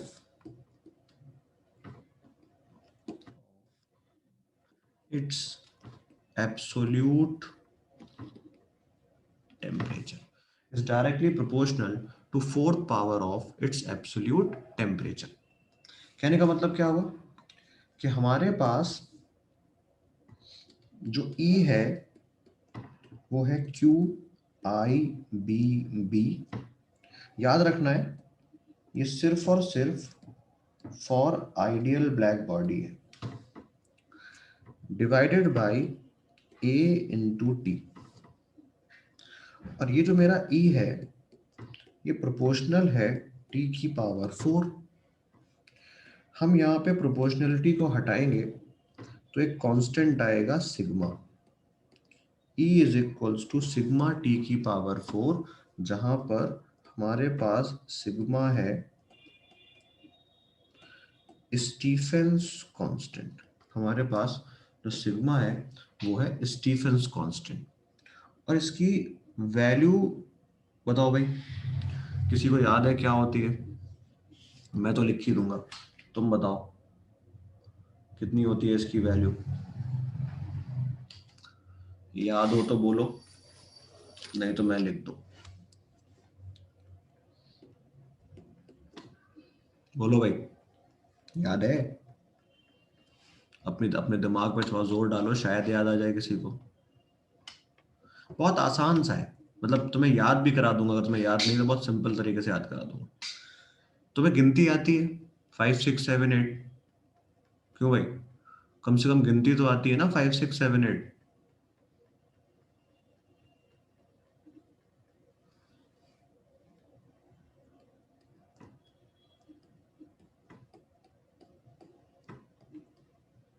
ठीक है भाई, 5 6 7 8 बस लिख दो। 5.67 10 टू द पावर -8। अच्छा, यूनिट क्या लिखोगे भाई इसकी? बताओ यूनिट क्या होगी? ये तुम्हारे पास ई क्या होता है? वॉट पर मीटर स्क्वायर। तो वॉट पर मीटर स्क्वायर केल्विन की पावर 4। वॉट पर मीटर स्क्वायर केल्विन की पावर 4। बोलो भाई, कोई दिक्कत?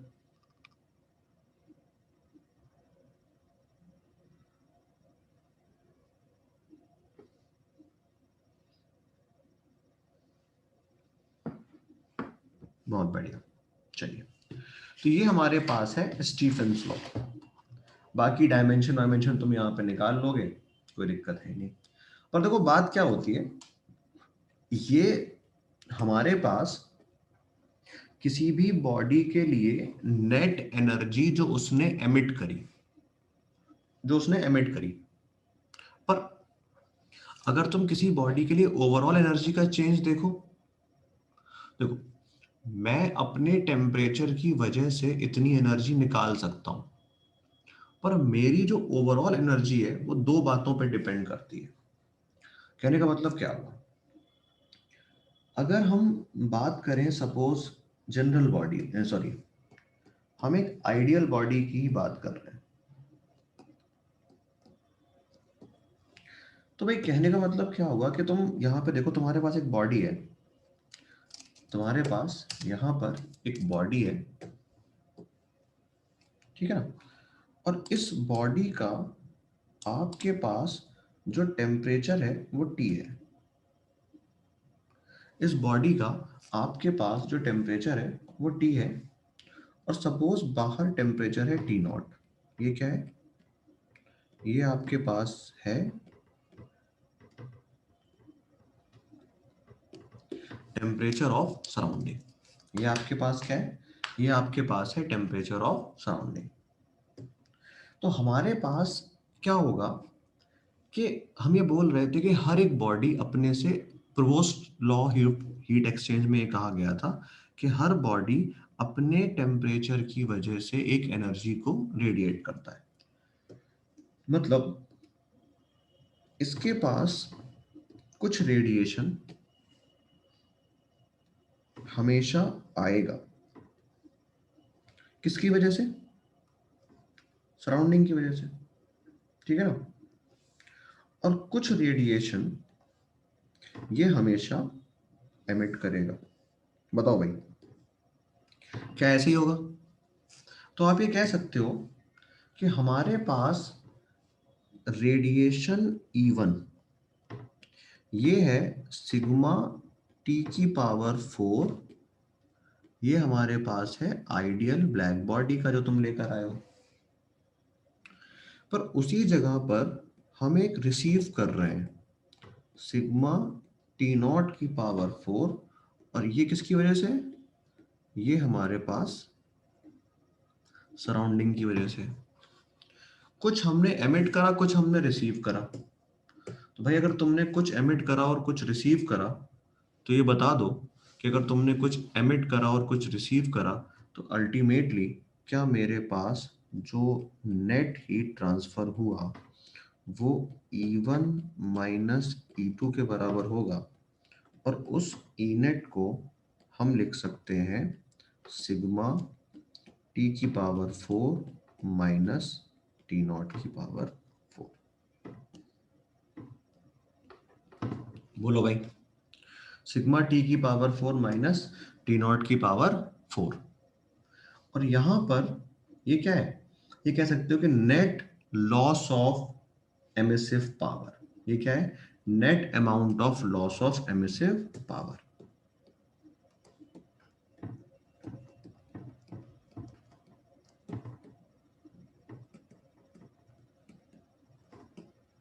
Net loss of emissive power. और हमारे पास यहां पर अब देखो एक चीज और, हमारे पास कहने का मतलब क्या है कि ई नेट क्या था? Q A upon T. तो एक तरीके से क्यू अपॉन टी जो है, क्या ये हमारे पास, हम इसको लिख सकते हैं rate of heat transfer.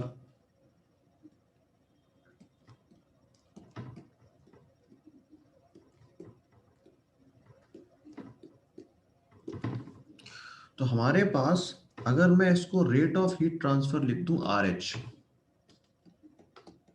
Simply D Q by D T या क्यू अपॉन टी, तो ये आर एच कितना आ जाएगा? सिग्मा ए टी की पावर 4 माइनस टी नॉट की पावर 4। बस याद रखना ये हमारे पास एक आइडियल ब्लैक बॉडी के लिए है। समझ में आया भाई? कोई दिक्कत यहां तक? बोल दो भाई, कोई प्रॉब्लम हो तो। ठीक है ना। तो ये हमारे पास है, आप कह सकते हो कि रेडिएशन का फॉर्मूला। इस पूरे पार्ट में जो आपको मेन चीज समझनी है कि हमारे पास इस तरीके से हम रेडिएशन की चीजों को अप्लाई करते हैं। ठीक है ना। अब देखो, हमें ये पता था कि तुम्हारे पास एक टर्म होता है ई आर, और ये हमारे पास था emissive power of general body divided by emissive power of ideal black body. तो अगर तुम्हें कहीं पर ई ऑफ जनरल बॉडी मिल जाए, तो सिर्फ क्या करना होता है? उसकी एमिसिविटी से मल्टीप्लाई करना होता है। उसकी एमिसिविटी से मल्टीप्लाई करना होता है।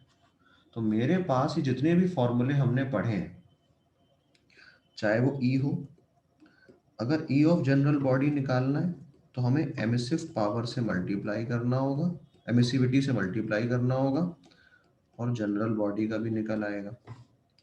और अगर आर एच निकालना हो, रेट ऑफ हीट ट्रांसफर, तो ये भी E R sigma A T की पावर 4 माइनस टी नॉट की पावर 4 से निकल आएगा। ठीक है भाई। देखो वैसे तो मुझे लॉजिकली अभी करेक्ट बात तो ये है कि मुझे आपको इस चीज पर बेस सवाल कराने चाहिए, ठीक है ना। पर मैं इस पर बेस सवाल अभी नहीं करा रहा, लास्ट में कराऊंगा दो तीन चीजों को एक साथ। मतलब हमें वेवलेंथ के साथ भी सवाल मिलता है और नॉर्मल भी मिलता है, तो वेवलेंथ और नॉर्मल सवाल दोनों एक साथ करेंगे, इसलिए मैं भी आपको स्टीफेंस लॉ पे सवाल नहीं करा रहा बस, ठीक है ना। चलिए, समझ में आ गई यहाँ तक सारी बातें भाई। अब एक चीज देखो,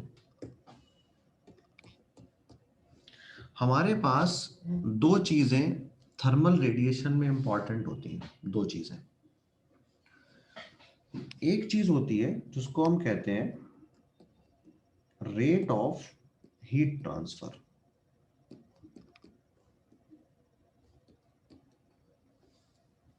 ठीक है ना, या उसको हम कहते हैं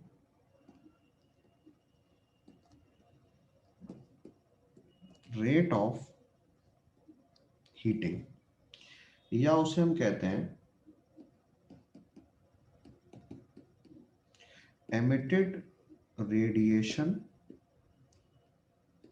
पर सेकेंड। या हमने मतलब कहने का मतलब क्या, इस तरीके से अलग अलग नाम होते हैं।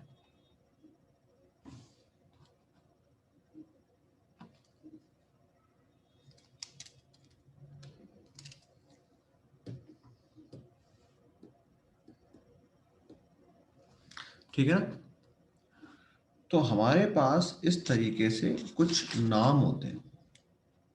तो बात ये आती है कि ये सारे के सारे नाम जो हैं ये हमारे पास आर एच के हैं, जिसको हमने कहा D Q by D T. ऐसे ही कुछ नाम हमारे पास होते हैं, मतलब इसको हम एक नाम और दे देते हैं, rate of loss of heat.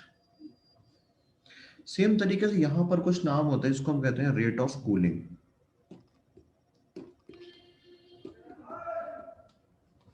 ये बताओ, रेट ऑफ कूलिंग जो है ये क्या होता होगा, कोई आइडिया है कि रेट ऑफ कूलिंग क्या होता होगा? ये रेट ऑफ कूलिंग क्या होता होगा, कोई अंदाजा?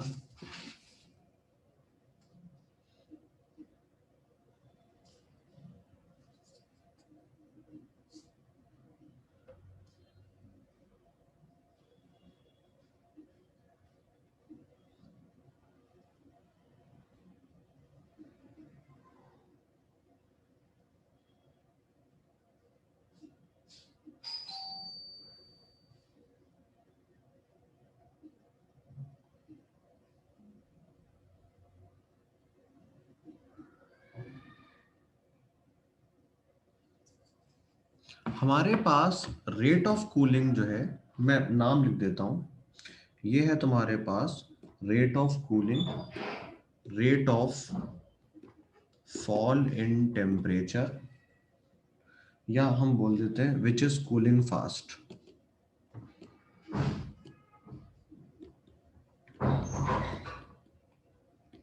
ये सारे हमारे पास कहलाते हैं R C, which is d theta by D t. कहने का मतलब क्या है, d Q by D T और d theta by D t, यही दोनों का फर्क है। D Q by D t है तो rate of heat transfer, d theta by D t है तो rate of change, rate of cooling. Temperature का change d theta by D t, rate of cooling, ठीक है ना। हीट का transfer, rate of heating. अब नाम है याद रखने, बिकॉज यही चीज यहाँ पे कंफ्यूजिंग।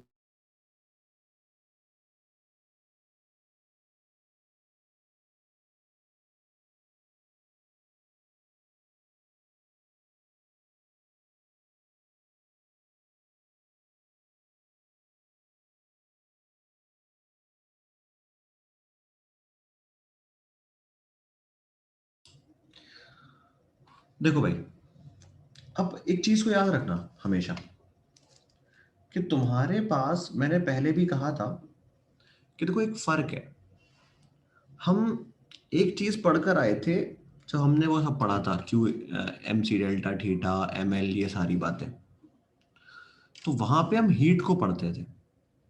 यहाँ पर हम हीट ट्रांसफर के मोड को पढ़ रहे हैं। ये बताओ, मेथड कोई भी हो, हीट तो एम सी डेल्टा थीटा से ही लिखी जाएगी ना? क्यों भाई? मेथड कोई भी हो, हीट तो वैसे ही लिखी जाएगी। तो मान लीजिए मेरे पास कोई हीट है Q, जिसके फॉर्मूले को हम लोग एम सी डेल्टा थीटा लिखते थे, जिसके फॉर्मूले को हम लोग एम सी डेल्टा थीटा लिखते थे। अगर कोई बहुत छोटी सी हीट का ट्रांसफर हुआ हो किसी छोटे से टेम्परेचर चेंज में, तो उस चीज को D Q equals to M C D theta लिखा जाएगा। और अगर ये काम किसी छोटे से टाइम में हुआ है, तो इसको मैं लिख सकता हूँ D Q upon D T is equals to M C D theta upon D T. और हमारे पास इस चीज को अब हम कहते हैं आर एच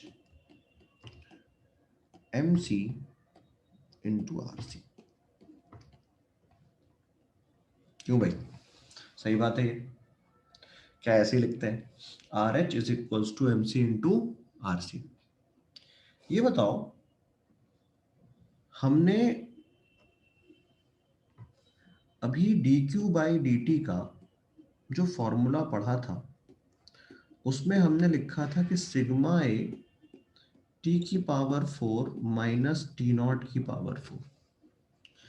तो ये बताओ, इस पूरे डेटा में ये सिग्मा कैसा है? कांस्टेंट। टेम्परेचर्स बॉडीज के हैं, तो ये भी क्या होंगे? कांस्टेंट। तो बॉडी की जिस प्रॉपर्टी पर हम डिपेंड कर रहे हैं, या जो हमारा आर एच है, वो डिपेंड करता है, वो क्या होता है? एरिया पर।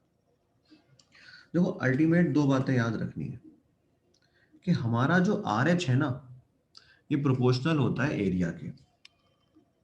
और इस रिलेशन की वजह से, इस रिलेशन की वजह से हम कह सकते हैं कि R C into M into C is proportional to area, या R C is equals to या proportional to A upon M C. समझ में आया भाई? आपके पास ये दो रिलेशंस हैं, आपके पास ये दो रिलेशंस हैं, आर एच के और आर सी के। कहने का मतलब क्या है? दो प्रॉपर्टीज होती हैं, एक आर एच, एक आर सी। आर एच क्या है? Rate of heat transfer. R C क्या है? Rate of cooling. तो rate of heat transfer simple proportional है एरिया के, और आर सी प्रोपोर्शनल है एरिया अपॉन एम सी। तो अल्टीमेटली हम जो कुछ भी पढ़ेंगे वो इन दोनों फॉर्मूलों के लिए पढ़ेंगे। ठीक है ना? बाकी पूरी कहानी कहाँ से आई, क्या आई, कुछ मतलब नहीं है। पर ये दोनों चीजें आपके लिए इम्पॉर्टेंट हैं। ये दोनों बातें एकदम रटी हुई होनी चाहिए कि rate of heat transfer is directly proportional to area, और rate of cooling is proportional to A upon M C. ठीक है ना? और इनको फिर हम कंपेयर करेंगे अलग अलग बॉडीज के लिए। तो करने को तो हम कितनी भी बॉडीज के लिए कर सकते हैं, पर सबसे कॉमन केस जिसके लिए इसको हम कंपेयर करते हैं, वो है हमारे पास two solid sphere of R1 and R2 and different material। अब देखो, अगर यहाँ पे बात करी जाए RH की, तो जो RH है ये प्रोपोर्शनल होता है एरिया के। RH में कुछ सोचना नहीं है, और यही प्रोपोर्शनल हो जाएगा आर स्क्वायर के। तो अगर हम बात करते हैं R H one upon R H two, तो ये होगा R1 square upon R2 square के। और यहां से हमारे पास आ गया रेट ऑफ हीट ट्रांसफर। तो अगर मेरे पास R1 बड़ा है, या आप चाहो तो एक कंडीशन मान भी लो ताकि कंपैरिजन भी प्रॉपरली कर पाएंगे। तो भाई अगर R1 बड़ा है तो हम कह सकते हैं RH1 बड़ा है, RH2 छोटा है। पर उसी जगह पर अगर हम RC की बात करें तो आपको पता है कि RC प्रोपोर्शनल है A/MC। एक चीज देखो, यहां पर तुम स्फीयर के लिए जब लिख रहे हो तो एरिया तुम लिख सकते हो 4πr², और मास को लिख सकते हो डेंसिटी इंटू 4/3πr³ प्रोपोर्शनैलिटी है, कांस्टेंट से तो मतलब नहीं है, ऊपर R², नीचे R³। तो तुम्हारे पास RC का फॉर्मूला आ गया, या RC की प्रोपोर्शनैलिटी आ गई 1/ρRC। तो मेरे पास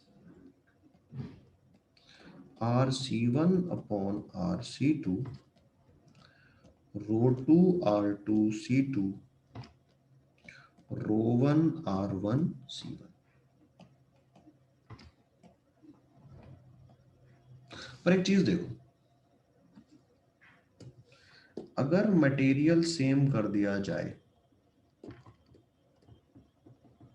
तो मटेरियल सेम करते ही RH1 और RH2 पर तो कोई फर्क नहीं पड़ेगा, मटेरियल बदलो या ना बदलो। लेकिन मटेरियल सेम होने की वजह से ρ1 ρ2 बराबर और C1 C2 बराबर, और इस वजह से हमारे पास जो RC है ये प्रोपोर्शनल आ जाएगा सिंपली 1/R के। और ऐसा करने पर RC1 और RC2 सिंपली आएगा R2 बाय। बताओ भाई, क्या समझ में आया?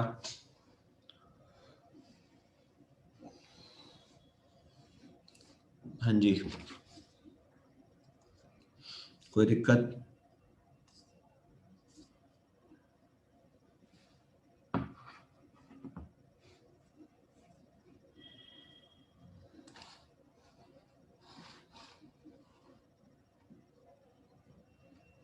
ठीक है ना, यहां तक बातें क्लियर है भाई?